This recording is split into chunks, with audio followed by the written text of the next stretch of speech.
नमस्कार बच्चों, कैसे हैं आप सब। आशा है आप लोग आनंद पूर्वक होंगे और परिश्रम से पढ़ते हुए आगे बढ़ रहे होंगे। आपका मनपसंद यूट्यूब चैनल संस्कृत क्लास में डीजी आपके क्लास 10th के बच्चों के लिए शेमुची भाग 2 में से लेसन नंबर 8 विचित्र साक्षी का पार्ट 2 वीडियो लेकर आया है। हाँ, पहले भी तो बताऊँ, मैं हूँ आराधना, रहती हूँ जयपुर में और पढ़ा रही हूँ आपको आपके घर आकर। यहाँ भी पढ़ा रहे हैं, यूट्यूब पर भी पढ़ा रहे हैं और मेरी लाइव क्लासेस भी आप अटेंड कर सकते हैं। कैसे? अनअकैडमी पर। उसका लिंक आपको वीडियो के लास्ट में मिलेगा। इसके पार्ट 1 वीडियो में हमने पढ़ लिया है कि क्या घटना घट गई। गांव का चौकीदार चोर था लेकिन पकड़ा गया अतिथि। आगे क्या हुआ? अग्रे दिन सह आरक्षी वह चौकीदार चौर्य अभियोगे चोरी के अपराध में, चोरी के दोष में तम न्यायालयम नीतवान, उसको न्यायालय को ले गया। नीतवान में नी धातु है, इक्तवतु प्रत्यय, ले गया। न्यायाधीशों बनाया न्यायाधीश बंकिम चंद्र चट्टोपाध्याय बांग्ला भाषा के बच्चों सुप्रसिद्ध लेखक थे। इनकी पुस्तक आनंद मठ स्वतंत्रता संग्राम पर आधारित थी और उसी में एक गीत था वंदे मातरम, जो आज हमारा राष्ट्रगीत है। बंकिम चंद्र ने उभाभ्याम, दोनों से, ये जज थे और बड़े कुशल जज थे, बुद्धिमान, दोनों से पृथक पृथक अलग अलग विवरण सुना। एक सामने सामने खड़े करके नहीं, अलग अलग सारी बात सुनी। श्रुतवान में भी तवतु प्रत्यय है। अलग अलग सारी बात सुनी, विवरण माने बात, सारी घटना सुनी। सर्वम वृत्तम अवगत्य, वृत्तम प्लस अवगत्य, अवगत्य माने जानकर, वो सारी बात जानकर समझ गए कि अतिथि चोर नहीं हो सकता, जो इतना गरीब है, पैदल पैदल जा रहा है, कहाँ इतनी बड़ी पेटी चुरा के ले जाता, सिर पे लेके भागता क्या, कहाँ तक जाता, चौकीदारी चोर है।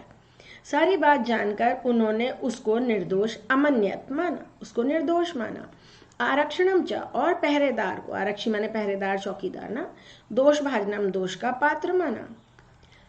सारी बात जानकर उन्होंने उसको निर्दोष माना और चौकीदार को दोष का पात्र माना। किंतु प्रमाण अभावात, लेकिन सबूत के अभाव में, कोई सबूत तो था ही नहीं, सबूत के अभाव में वह निर्णय न कर सके। शक्नोत माने सके, अशक्नोत नहीं कर सके, वह निर्णय नहीं कर सके। ततः असौ विसर्वे टू बॉडीगार्ड, तब उन्होंने उन दोनों को अगले दिन उपस्थित होने के लिए आदिष्टवान, आदेश दिया। ये फिर एक तवतु प्रत्यय, कहानियों में एक तवतु प्रत्यय का प्रयोग बहुत होता है, पूर्णभूत बना देता है ना, ये पूर्णभूत काल। उन दोनों को अगले दिन उपस्थित होने का आदेश दिया। अपठत, ये भी तो भूत है, लेकिन ये सहपठत, उसने पढ़ा या वह पढ़ रहा था, दोनों हो सकते हैं, है ना। उपस्थित होने का आदेश दिया। अन्य द्युह, अगले दिन, अन्य द्युह माने अगले दिन, याद रखिएगा, यह नया शब्द आ गया। अगले दिन वे दोनों न्यायालय में अपना अपना पक्ष पुनः स्थापित करने लगे। अगले दिन उन दोनों ने न्यायालय में स्व अपना अपना पक्ष पुनः स्थापित किया, स्थापित किया। तदैव कश्चित, तभी किसी वहीं के कर्मचारी ने, तत्रत्य वहीं के, वहां के, यानी कोई कोर्ट का ही कोई आदमी आया, वहां के कर्मचारी ने आगत्य, समागत्य माने आकर, निवेदन किया, यत माने की, इतः, यहाँ से, इतः जानते हो ना, इतस्ततः तो पढ़ा है ना, वही है ये इतः। यहाँ से क्रोश द्वय अंतराले, दो कोस की दूरी पर, कश्चित जना केनापि हता, कोई आदमी किसी के द्वारा मारा गया है। कश्चित जन, कोई आदमी, केनापि, किसी के द्वारा, केन तृतीय विभक्ति है, किसी के द्वारा मारा गया है। तस्य मृत शरीरम, उसका मृत शरीर, राजमार्गम निकषा, राजमार्ग के निकट, वर्तते है। निकषा तो जानते हैं आप, इसके साथ द्वितीया लगती है भाई, इसीलिए राजमार्ग में द्वितीया है। उसका मृत शरीर राजमार्ग के निकट है। आदिश्यताम, आदेश दीजिए। किम करणीयम, क्या करना चाहिए, आदेश दीजिए, क्या करना चाहिए। न्यायाधीशा आरक्षणम अभियुक्तम च तव शमम न्यायालय आने तुम आदिष्टवान, न्यायाधीश ने चौकीदार और अभियुक्त यानी जिस पर दोष लगाया गया था, उन दोनों को वह शव, तम शवम, वह शव यानी डेड बॉडी, न्यायालय में आने तुम, लाने के लिए आदेश दिया। आ प्लस नी प्लस तुमुन, लाने के लिए, तुमुन प्रत्यय का अर्थ होता है लिए। आदिष्टवान, आदेश दिया। न्यायाधीश ने चौकीदार और अभियुक्त दोनों को वह शव लाने के लिए, न्यायालय में लाने के लिए आदेश दिया। अब क्या हुआ? आदेशम प्राप्य उभौ प्राचलताम, आदेश पाकर दोनों चल दिए। तत्र उपेत्य, वहां पहुंचकर, उपेत्य माने पहुंचकर, वहां पहुंचकर लकड़ी के पटरे पर, काष्ठ माने लकड़ी, लकड़ी के पटरे पर रखे, पटले माने पटरा, पटाच्छादितम कपड़े से ढके, डेड बॉडी को तो कपड़े से ढका जाता है, कपड़े से ढके, देहम देह को, शरीर को, कपड़े से शरीर ढके शरीर को, स्कंधेन कंधे से, ये होता है स्कंध माने कंधा, स्कंध से ही हिंदी में हमने कंधा बना लिया, कंधे पर ढोते हुए, वहंतउ ढोते हुए, जैसे डेड बॉडी को लाते हैं, न्यायाधिकरण की तरफ चले। प्रति में द्वितीया होती है इसलिए न्यायाधिकरणम द्वितीया है, न्यायालय की ओर चले, प्रस्थान कर गए। आरक्षी सुपुष्ट देह आसीत, आरक्षी बलवान था, चौकीदार बलवान शरीर का था, और अभियुक्त एक गरीब आदमी बेचारा क्या मोटा तगड़ा होता, और अभियुक्त अतीब बहुत दुबला था, कृष्ण दुबला, बहुत दुबला था। डेड बॉडी को वैसे भी 4 लोग उठाते हैं या 2 उठा के ला रहे थे। भारवतः शव से, भारी शव के को कंधे से वहन करना उसके लिए बहुत कठिन हो रहा था, बहुत कठिन था। ये भारी डेड बॉडी को उठाना करने बहुत कठिन था। सह भार वेदनया, वह भार की वेदना से, पीड़ा से, क्रंदती स्म, रोने लगा। क्रंदती माने रोता है, और क्रंदती स्म होते ही रोता था, भार की वेदना से रोने लगा। तस्य क्रंदनम निशम्य, उसका रोना सुनकर, ये निशम्य याद रखिएगा, नी प्लस शम प्लस ल्यप, सुनकर। मुदित माने खुश, खुश आरक्षी उससे बोला। जो लोग दूसरों के कष्ट से खुश होते हैं वो राक्षस होते हैं बच्चों। कभी भी दूसरे की पीड़ा देखकर प्रसन्न नहीं होना चाहिए, ऊपर वाला भी सब देख रहा है। तो उसका रोना सुनकर प्रसन्न आरक्षी उससे बोला, अरे दुष्ट, खुद दुष्ट है क्या आरक्षी, उसको दुष्ट कह रहा है। अरे दुष्ट, तस्मिन दिने, उस दिन, त्वया तुम्हारे द्वारा, मैं चोरी की पेटी ग्रहण करने से रोका गया, वारितः रोका गया। अरे दुष्ट, उस दिन तुमने मुझे चोरी की पेटी लेने से रोका था। इदानीम, अब, निज कृतस्य, अपनी काम का, अपने करतूत का फल भोगो। उस दिन तुमने मुझे रोका था, अब अपने काम का फल भोगो, अब अपने काम का फल भोगो। अस्मिन चौर्य अभियोगे, इस चोरी के दोष में तुम 3 साल का, वर्ष त्रयस्य, 3 साल का कारादंड पाओगे, लपसे पाओगे, कारादंड पाओगे, जेल की सजा पाओगे। इति प्रोच्य, ऐसा कहकर, उच्चई आहसत, जोर से हंसा, बुरा आदमी था ना इसलिए, उच्चई आहसत, जोर से हंसा, यथा कथंचित, जैसे तैसे, किसी प्रकार से, मतलब जैसे तैसे, दोनों, उभौ माने दोनों, शवमानीय, शव को लाकर, एकस्मिन चत्वरे, एक चबूतरे पर रख दिया। चत्वरे का मतलब चबूतरा भी हो सकता है और कोई स्क्वायर भी, मतलब अंदर थोड़ी ले जाओगे न्यायालय में डेड बॉडी, न्यायालय के बाहर कोई जगह होगी वहां रखा होगा। जैसे तैसे दोनों ने शव को लाकर एक स्थान पर रखा। अब क्या हुआ, न्यायाधीशेन पुनः तौ घटनाया विषय वक्तुम आदिष्टौ, न्यायाधीश ने पुनः फिर से तब उन दोनों को घटना के विषय में बोलने के लिए आदेश दिया, फिर से उस घटना के विषय में बोलने के लिए आदेश दिया।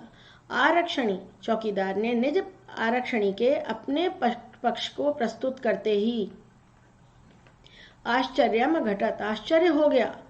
क्या हुआ, जैसे ही उसने, चौकीदार ने अपना स्टेटमेंट शुरू किया, वैसे ही क्या हुआ, वह शव प्रावारकम, चादर हटाकर, जो कपड़ा पड़ा हुआ था उसके ऊपर, अब सारे हटाकर, चादर हटाकर, न्यायाधीशम अभिवाद्य, न्यायाधीश को प्रणाम करके, अभिवादन करके निवेदन करने लगा। भैया डेड बॉडी नहीं थी, वह न्यायाधीश ने एक आदमी को भेजा था जिससे कि कुछ सबूत मिले।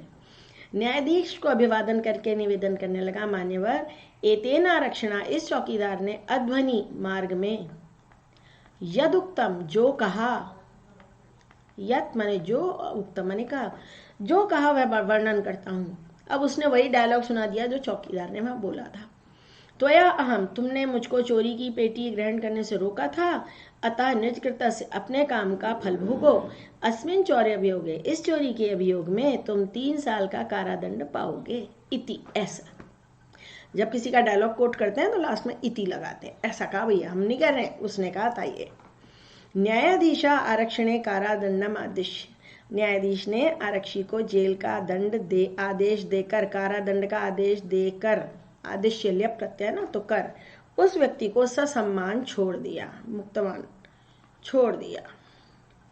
मुंच धातु है इसमें, मुंच माने छोड़ना, और इक्तवतु प्रत्यय है तो बन गया मुक्तवान। मुंच धातु से ही मुक्ति शब्द भी बनता है, उसमें एक तिन प्रत्यय होता है।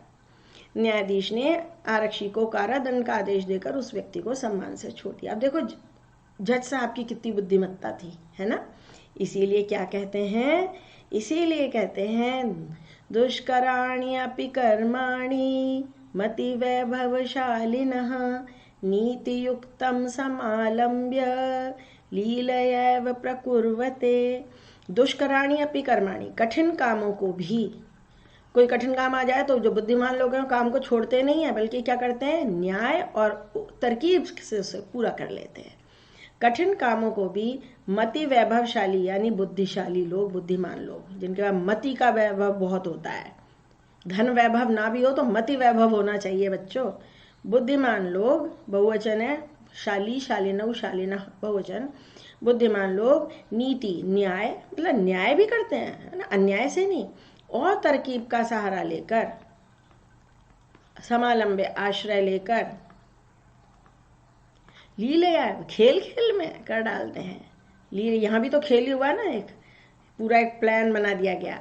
खेल खेल से ही, खेल खेल में ही प्रकुर्वते कर लेते हैं, कर लेते हैं। प्रकुर्वते क्री धातु है, क्री माने करना, कर लेते हैं। कठिन कामों को भी बुद्धिमान लोग न्याय और तरकीब, कोई तरकीब भी लगाते हैं, आश्रय लेकर खेल खेल में ही कर लेते हैं, है ना। तदबीर भी होना चाहिए, हाँ, तरकीब, तदबीर यानी युक्ति, कोई तरीका, प्लान। बढ़िया लेसन है ना। मुसीबत में, मुश्किल में हिम्मत मत छोड़ो और अन्याय कभी करो मत, है ना। तो ये हो गया पाठ का अनुवाद पूरा, आपको समझा दिया अच्छी तरह से। एक दो बार देखिए। इसका पीडीएफ, ये जो एनोटेटेड पीडीएफ है जो मैं लिख रही हूँ, ये आपको मिलेगा इस वीडियो के अपलोड होने के 24 घंटे के अंदर। कहाँ मिलेगा, हाँ ये सवाल अच्छा है, कहाँ मिलेगा भाई? वो मिलेगा मेरे टेलीग्राम ग्रुप पर। उससे पहले मैं आपको बताऊं, मेरे यूट्यूब चैनल पर 400+ वीडियोस हैं, जिसमें आपका पूरा सिलेबस है। हर टॉपिक पर बहुत सारे वीडियोस हैं। अगर आप प्लेलिस्ट देखेंगे तो आपके काम की बहुत सारी प्लेलिस्ट आपको अलग अलग मिलेंगी, 9th की अलग, 10th की अलग, सीटेट, बहुत कुछ है। आप उसे देखिए और अपना ज्ञान बढ़ाइए। परीक्षा में 100% मार्क्स लाने के लिए ही ये तैयारी की जा रही है। इसके अलावा आप सब्सक्राइब और शेयर तो करते ही हैं मेरे यूट्यूब चैनल को। और ज़रा ये डिस्क्रिप्शन बॉक्स देखिएगा, वहाँ मेरा टेलीग्राम ग्रुप का लिंक आपको मिलेगा, उसे आप ज्वाइन कर लीजिए। बहुत सारे बच्चे, 300 करीब बच्चे हैं। 9th का अलग है, 10th का अलग है, दोनों में। और ये PDF भी आपको वहीं मिल जाते हैं। इसके अलावा मेरी अनअकैडमी पर लाइव क्लास होती है शाम को 4 बजे, उसका भी प्रोफाइल ID नीचे गिवन है, वो भी आप अवश्य अटेंड कीजिए, लाभ लीजिए, जहाँ से मिल सके पढ़ाई में सहायता लीजिए। तो बस आज के लिए इतना काफ़ी है। फिर मिलेंगे किसी अगले वीडियो में। मुझे बताइए आप आगे और क्या पढ़ना चाहते हैं, वही पढ़ा देंगे। तो बाय बच्चों।